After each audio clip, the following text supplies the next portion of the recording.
ओम नमस्तस्मै गणेशाय परमविद्याप्रदायिने यस्यागस्त्यते नाम विघ्नसागरशोषणे या देवीस्त्वते नित्यं विभुदैवेदपारगै सा मे वसतजिह्वाग्रे परमरूपा सरस्वती। श्री गणेशाय नमः, श्री सरस्वत्यै नमः। नमस्कार दर्शक वृन्द, म आज ज्योतिष सम्बन्धी केही अत्यन्त रोचक विषय बताउन गइरहेको छु। यसभन्दा अगाडि मैले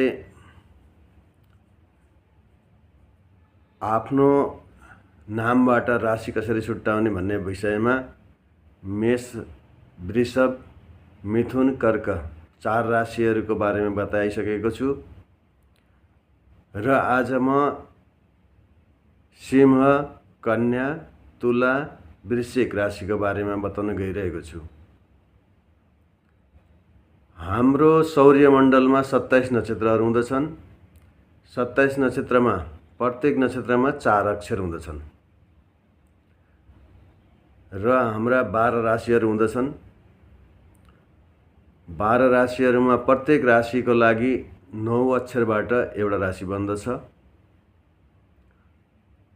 मैले यस अगाडि मेष, वृषभ, मिथुन र कर्क राशिको बताइसकेको छु र आज म सिंह, कन्या, तुला र वृश्चिक राशिको बारेमा बताउन गइरहेको छु। हजुरहरूले यो भिडियो ध्यान दिएर हेर्नुहोला। अत्यन्त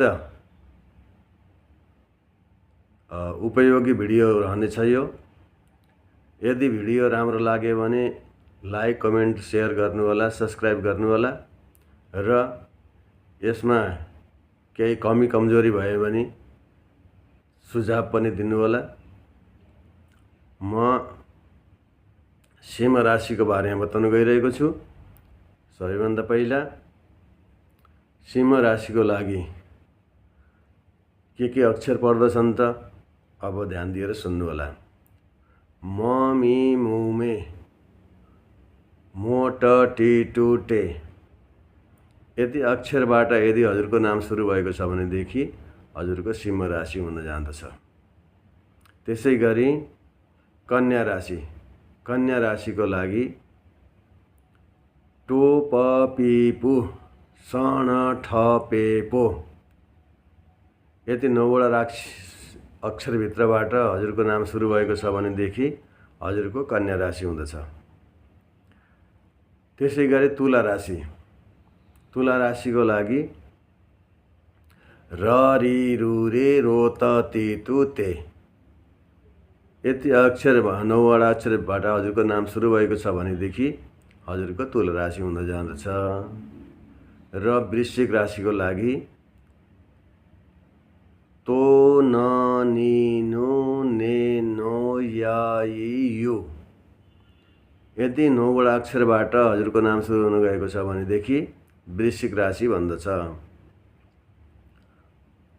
मैले आज 4वटा राशिको बारेमा बताएँ,